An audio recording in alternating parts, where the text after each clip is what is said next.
Fala galera, fala pessoal que acompanha a gente aí nas nossas gravações, nos nossos programas, né, semanais. Toda quinta-feira nós sempre publicamos um programa novo. Estamos aqui, eu e Cleitão. Cleitão, tudo bom? Fala aí um...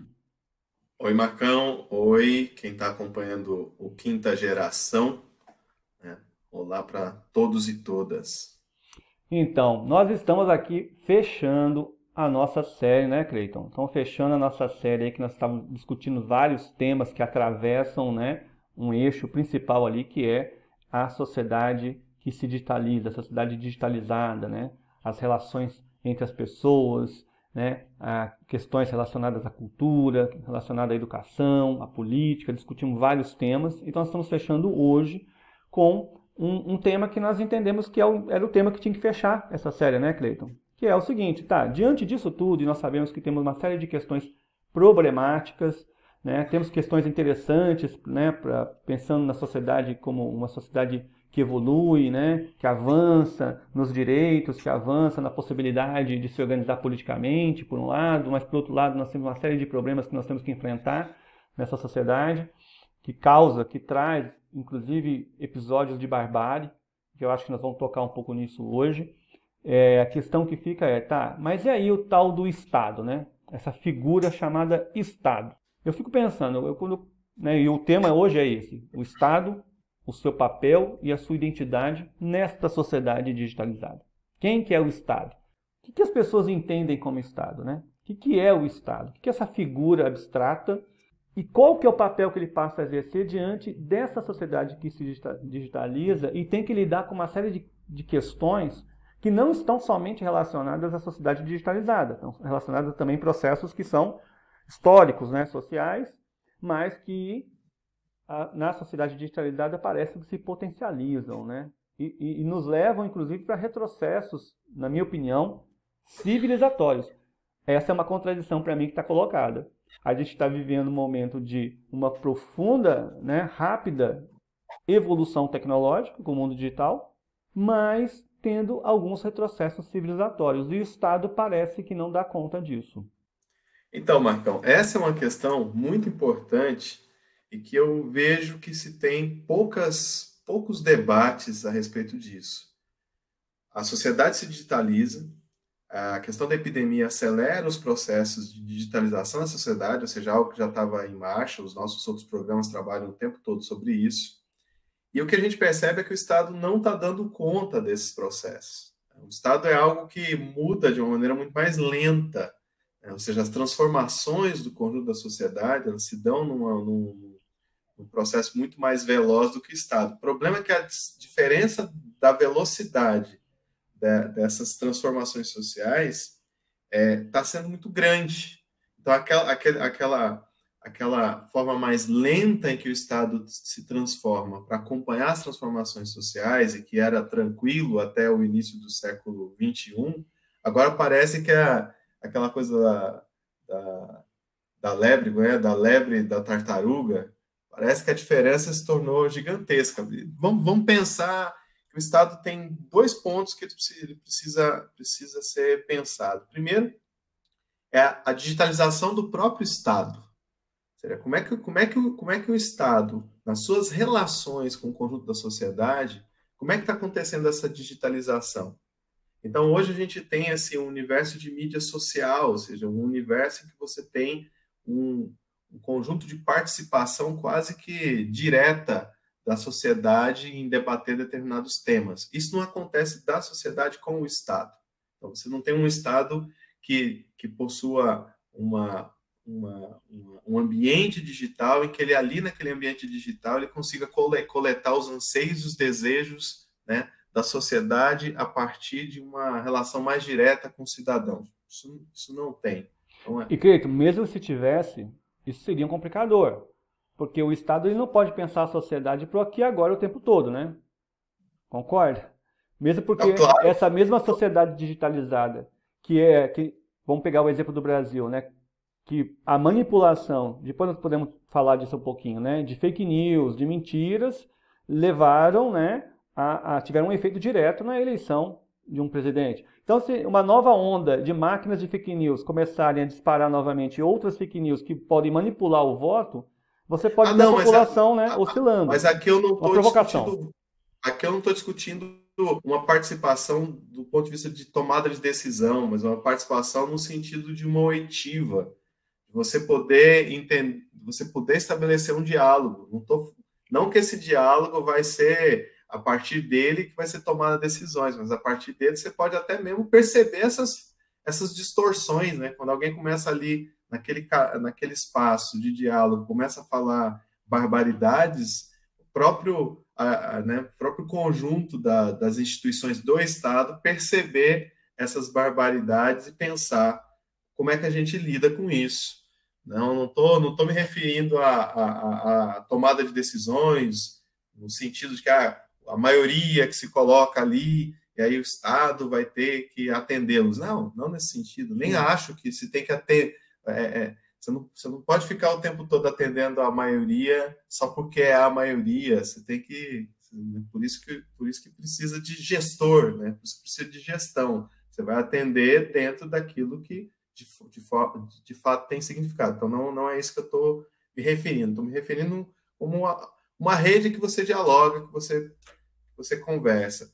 Na esfera da própria máquina, da própria estrutura, organização do Estado, a gente vê um gap de digitalização. Então, pensar o Estado nesse... Vou dar um exemplo, vamos pegar um município que é um dos entes do Estado. A maior parte as grandes empresas de comunicação, as grandes empresas, as big techs, as grandes empresas de tecnologias, elas têm como seu principal ativo os dados. São dados integrados, né? Quando você pensa no Facebook, ele consegue integrar os dados daqueles 2 bilhões de pessoas que estão no Facebook. Acho que está mais do que isso já, faz tempo que chegou em 2 bilhões. Quando a gente pensa numa prefeitura, mesmo de uma cidade não tão grande, a gente vê que eles não conseguem integrar os dados que eles têm dos seus cidadãos, eles não conseguem processar aquela informação e compreender, né, como é que esse cidadão ele circula dentro, né, dos serviços do Estado. Então, você tem ali o banco de dados da cultura, da biblioteca, que não dialoga com o da educação, que não dialoga com o da saúde. Você não consegue acompanhar, o Estado não consegue compreender o cidadão que utiliza do Estado. A grande maioria das cidades não consegue. Quando a gente pensa no cidadão também tentando se informar sobre o que o Estado tem feito, né? O que o município, o que o governo do Estado, o país tem feito, também você entra no site, lá você sofre, você não consegue ter acesso à informação. Vamos pegar no legislativo, se numa prefeitura o cara quer saber em que esse vereador anda votando, ele não tem como entrar no site da prefeitura e ver o que ele votou a favor, ou seja, o advocacy, que é a questão de você acompanhar o seu representante, os seus representantes, e você conseguir acompanhar isso a partir, por exemplo, do site das câmaras municipais, você não consegue. Você vai lá, você tem o nome do vereador e tal, mas você não consegue acompanhar se aquele cara votou a favor ou contra determinadas coisas que você poderia fazer esse acompanhamento e dizer, não, esse cara de fato me representa, esse cara não me representa. Entender quem está votando em conjunto. Então, esse vereador sempre vota junto com aquele, não são partidos de oposição, mas votam sempre casadinhos. Será que são oposição mesmo? Então, toda essa digitalização da própria estrutura estatal que permitiria o Estado compreender mais o conjunto da sociedade, o conjunto dos cidadãos, e também permitir que os cidadãos também compreendessem mais esses processos do próprio Estado. Então, isso é uma deficiência do Estado na sociedade digitalizada. Outra deficiência é do campo das mediações, né? Então, você tem um Estado que, por conta de não compreender essa sociedade digitalizada, ele cada vez fica mais ineficiente na capacidade de mediar uma sociedade cada vez mais digitalizada. Ele vai perdendo o seu papel de mediador por conta de, primeiro, não consegue dar conta, e pegando um dos poderes que é o legislativo, não consegue dar conta de legislar, ou seja, de criar leis que entendam e compreendam essa sociedade digitalizada.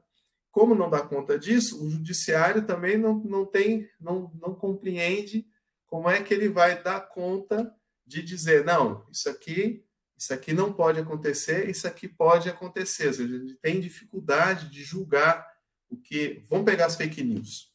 Pegar as fake news, por exemplo, que é um exemplo que todo mundo compreende. Você não tem uma legislação clara sobre fake news, e por conta disso você não tem uma justiça clara sobre fake news.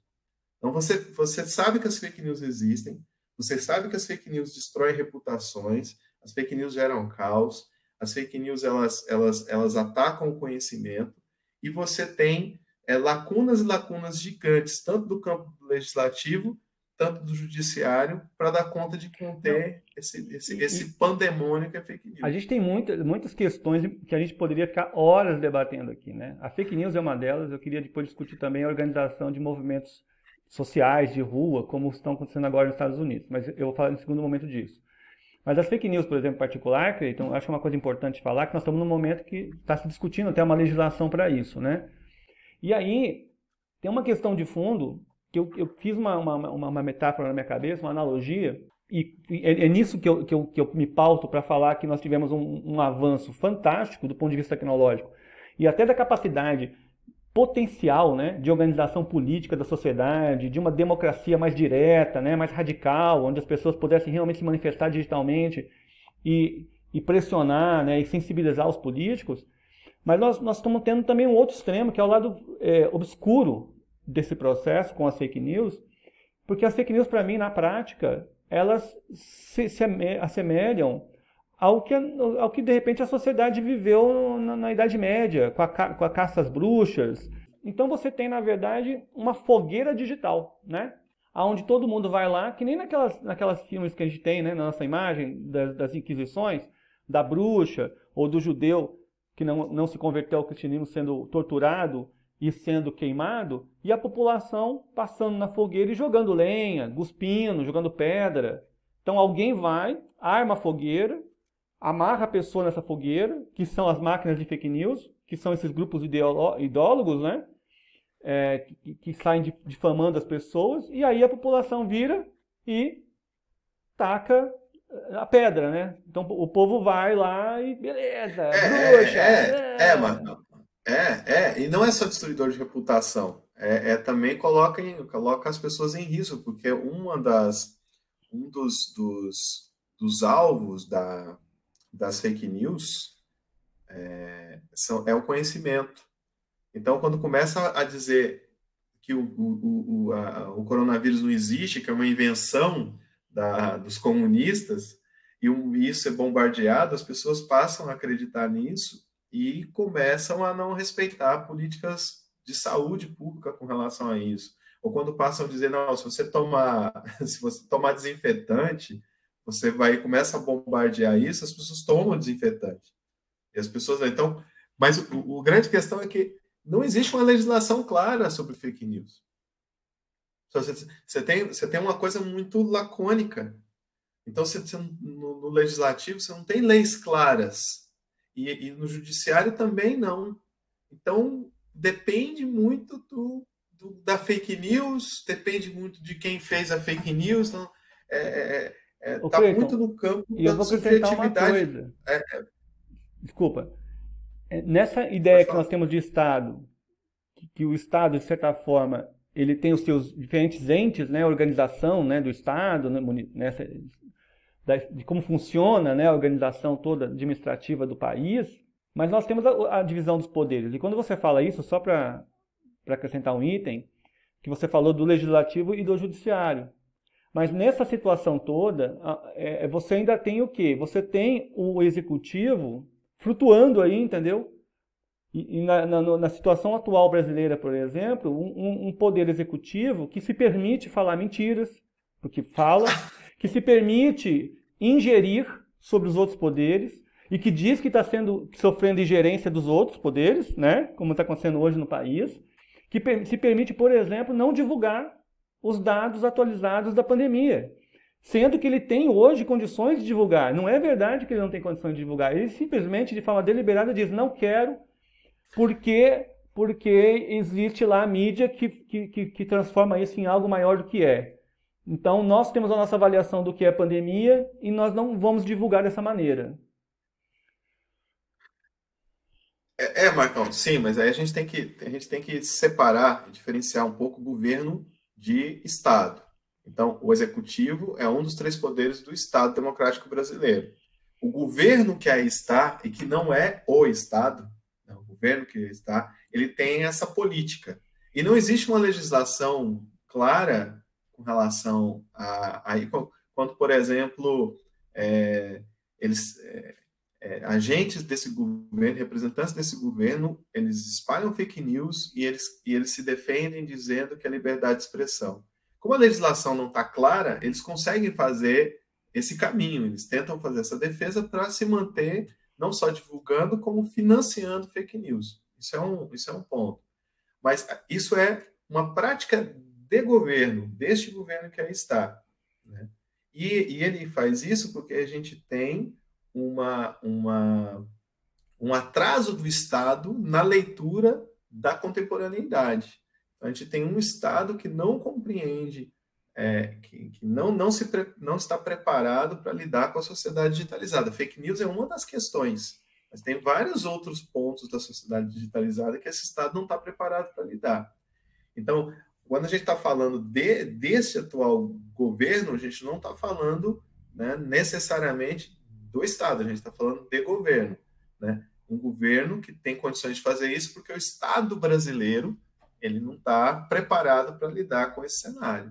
Né? A própria eleição desse atual governo aconteceu porque o Estado brasileiro não sabia lidar com as fake news, não estava preparado para lidar com a fake De news. forma retroativa, tem esses processos agora, né? Tem agora um processo lá de cassação da chapa do Bolsonaro com do Mourão, que foi, né, já estava em curso e agora foi revitalizado por causa da CPI das fake news, né? E dos processos que estão agora na justiça, porque até 2 anos atrás as pessoas falaram, não tem nada a ver essas fake news, isso não influenciou tanto a eleição, isso foi uma coisa natural, espontânea, né, das mídias sociais. Mas quando você descobre que tem uma máquina de fake news sendo patrocinada por grupos que têm interesse econômico, né, aí as pessoas mudaram, né? Então, retroativamente, parece que o Estado começou a se mobilizar, porque, na verdade, os próprios poderes do Estado começaram a ser vítimas desse processo. Né? Eles não fizeram isso porque eles estão defendendo as pessoas, eles fizeram isso porque eles passaram a ser vítima desse processo. Né? O ataque ao STF, o ataque ao Congresso, com fake news, com manipulação de informações, levou a isso. Né? Então, na verdade, nós temos essa questão. Mas eu só queria fazer uma ponte com uma outra coisa. Quando você falou que a fake news é uma das questões, mas esse tema da sociedade digitalizada atravessa tudo isso, mas nós temos um outro pano de fundo possível, que é a forma como também a própria sociedade, politicamente, seja pelas corporações, né, que se organizam, seja pelos movimentos sociais, ou seja pelos partidos, que têm alguma base, ainda tem uma relação orgânica com a sociedade, ou seja mesmo por forma espontânea. O Estado não consegue, parece que o Estado não conseguiu também acompanhar esse processo. Então existe algo que está ali dentro, né? É uma gênese da própria organização social e política da sociedade, né? A sociedade se organizando politicamente, passando por transformações que o mundo digital potencializou, mas que é mais complexo do que só isso, né? Não é só o mundo digital. Mas o fato é que eu entendo, pelo menos a minha concepção, é que o Estado, com todas as falhas e defeitos que ele tem, ele exerce um papel importante para a gente não se perder e retroceder para um momento de barbárie.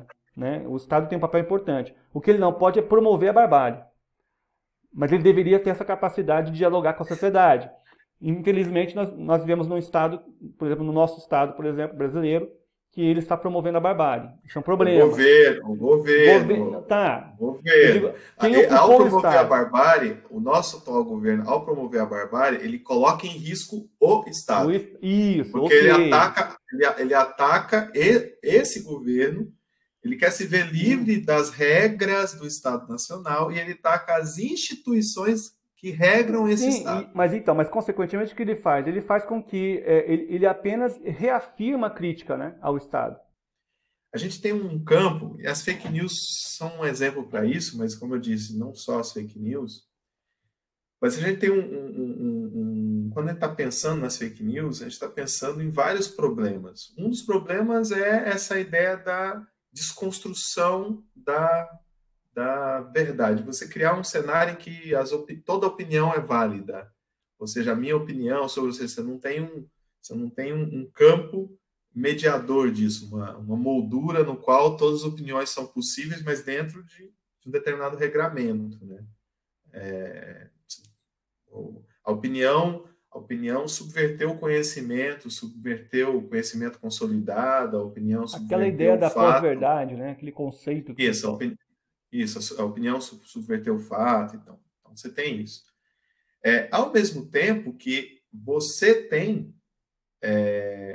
quando você distribui as fake news, você está pegando, sem consentimento, dados de cidadãos, dados de indivíduos.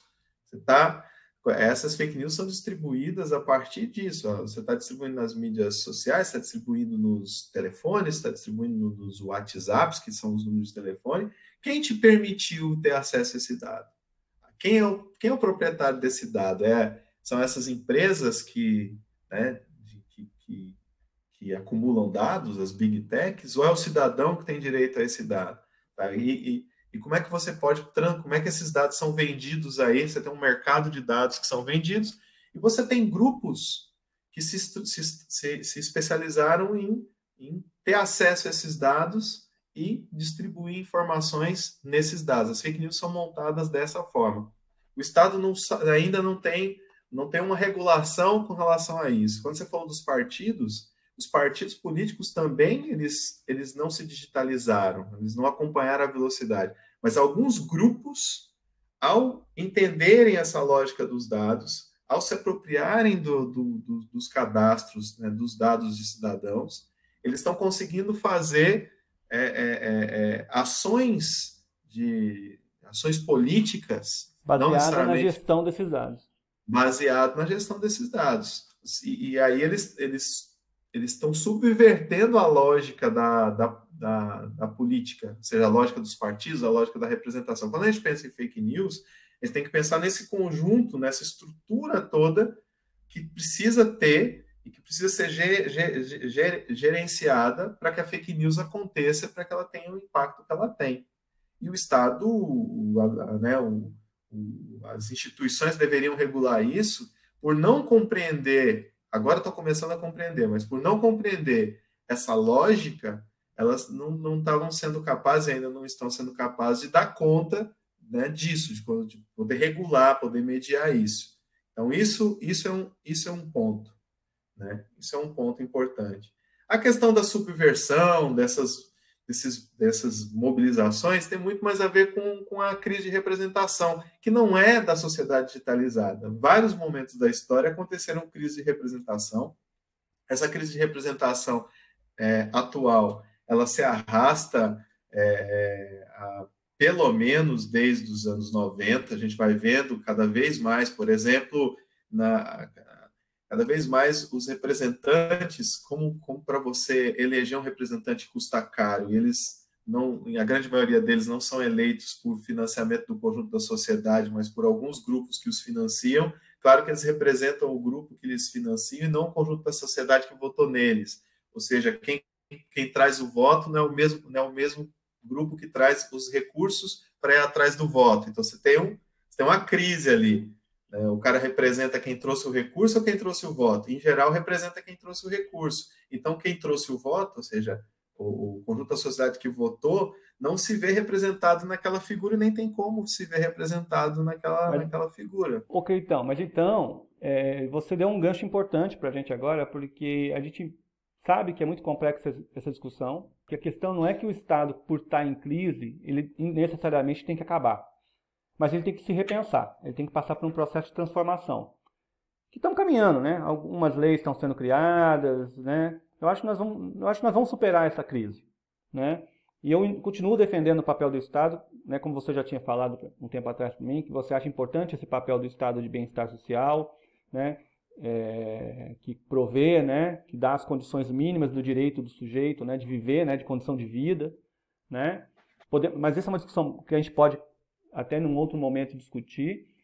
Eu, particularmente, entendo que a gente não encontrou ainda o mecanismo de evitar, né, essa relação do homem com o homem, né, do indivíduo com o indivíduo numa sociedade sem regulação, porque quando isso acontece, você caminha para uma barbárie. Então eu acho isso realmente, o Estado tem um papel importante, ele tem que ser repensado nesse contexto, isso é uma coisa. Mas você coloca uma coisa importante agora, que para além da sociedade que se digitaliza, nós temos um processo histórico de transformação dessas relações políticas, de representação, né? Que é algo que, assim, eu acho que cabe aí, nós já estamos discutindo isso, eu queria já caminhar para o final daqui, fazendo um gancho com a proposta da gente abrir uma nova série de programas, né? O que você acha? A gente poderia caminhar nesse programa finalizando assim, com isso?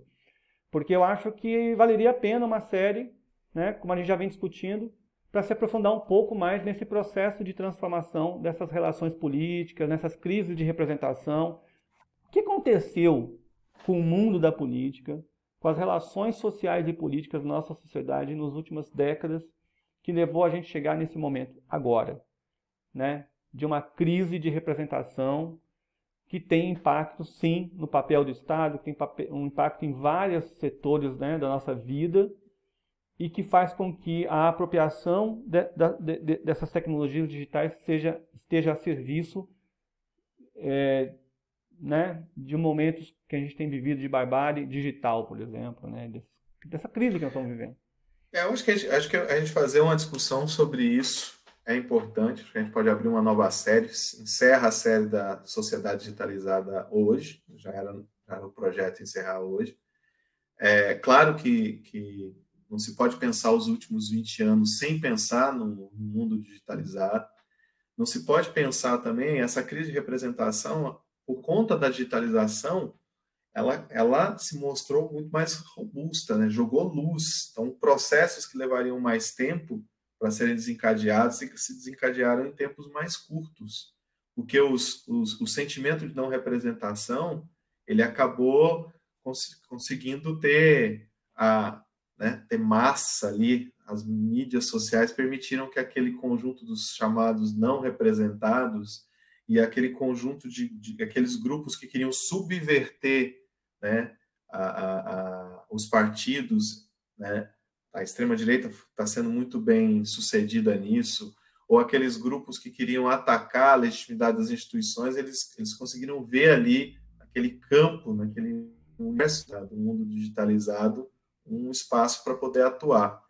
Então, a digitalização da sociedade, ela vai dar um caldo mais forte ainda nessa crise de representação, mas o coração é a crise de representação, o coração na digitalização. Essa é a leitura que eu tenho para esse ataque, né, que as instituições têm sofrido nos últimos tempos. E quando eu falo instituições, eu estou me referindo não só às instituições do Estado, às instituições balizadoras, né, do que foi a nossa história democrática, né,